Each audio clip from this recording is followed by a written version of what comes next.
Combien coûte le passeport congolais? Ne vous effrayez pas, le gouvernement tiendra à ce que le prix reste dans des proportions convenables.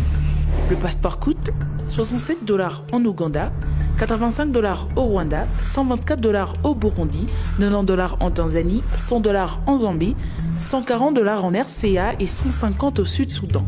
En RDC, il coûte 185 $. C'est l'un des passeports le plus chers au monde.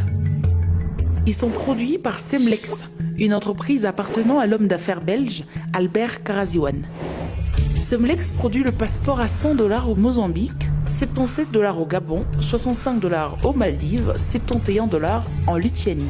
Mais comment on en est arrivé là? Tout a commencé en 2014, lorsque le gouvernement congolais décide de remplacer les passeports en circulation par de passeports biométriques.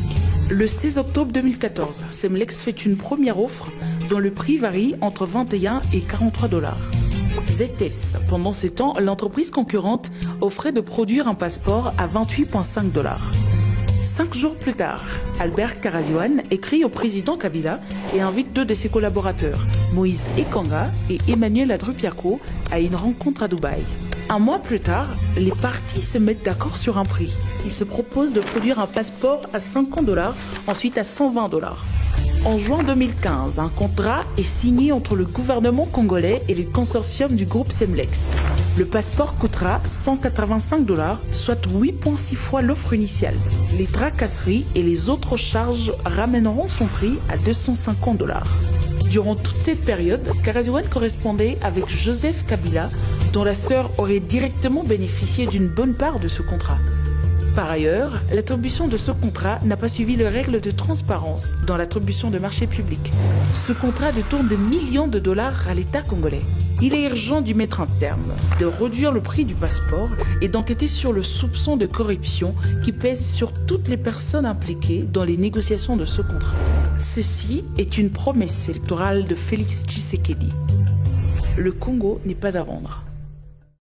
Nicolas Kazadi, bonjour. Bonjour Sonia Rollet. Dans les rangs de l'UNC, certains pensent à un complot dit par le président. Je crois que c'est un réflexe partisan tout à fait normal, prévisible. Mais il faut laisser passer le temps de l'émotion et les choses reviendront à l'ordre. Et je crois qu'on y est déjà. Et on comprend que nous sommes en fait devant quelque chose d'historique dans ce pays. Que des autorités à un si haut niveau soient interpellées par la justice comme cela a été le cas, c'est très nouveau. Beaucoup de gens qui ont mon âge n'ont peut-être jamais vécu ça dans ce pays. L'UDPS et l'UNC se sont engagés au changement. Ils ont intitulé leur coalition Cap pour le changement. Cap pour le changement, c'est rebâtir la démocratie, construire l'état de droit, pas le contraire. Il faut savoir qu'il y a un audit qui est fait en même temps qu'une enquête judiciaire.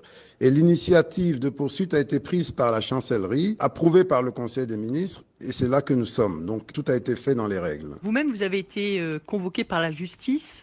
Est-ce que vous ne redoutez pas qu'il y ait d'autres arrestations, par exemple à la présidence, ou vous pensez que la présidence est prête à faire face à cette éventualité? Ma perception est que la présidence, non seulement elle y fait face, mais elle y fait face avec dignité et courage. Maintenant, en ce qui me concerne personnellement, je n'ai aucun problème. J'ai été entendu déjà 4 fois, je le serai probablement une 5e fois. Et je suis prêt à l'être autant de fois que nécessaire parce que c'est la justice de mon pays. Que répondez-vous justement à ceux qui, dans les rangs notamment du FCC, redoutent aujourd'hui une chasse aux sorcières, puisqu'on voit que le gouverneur de la Banque centrale est convoqué, qu'il y a des ministres qui sont convoqués, des anciens ministres qui sont convoqués? Il n'y a pas de raison que la moindre invitation à se présenter devant le juge soit interprétée comme une chasse aux sorcières.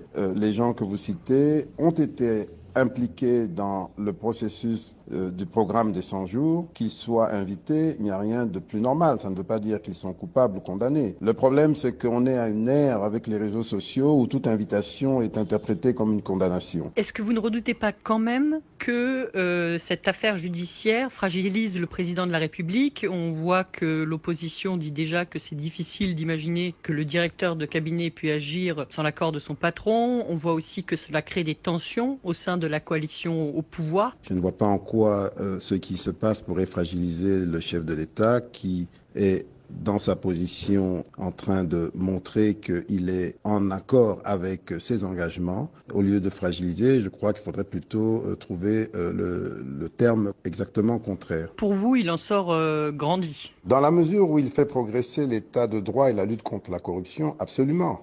Il n'y a pas de doute là-dessus. Maintenant, c'est vrai que c'est fait dans la douleur parce que ce sont des proches à lui qui sont les premiers touchés, il n'y a pas de doute, mais c'est la République, il est avant tout au service de la République. Quel bilan faites-vous du programme des 100 jours en lui-même? Est-ce le moment d'en parler parce qu'aujourd'hui l'opinion est noyée par cette perception négative? Je crois qu'il faut laisser le temps au temps et viendra le moment d'un véritable bilan où on fera la part des choses. Et au titre du bilan, non seulement il y a quelques bonnes réalisations, même très bonnes, il y a beaucoup de mauvaises choses, de choses qui se sont mal passées, mais il y a aussi énormément de leçons utiles et nous devons nous en saisir pour faire mieux demain. Nicolas Casady, merci. C'est moi qui vous remercie.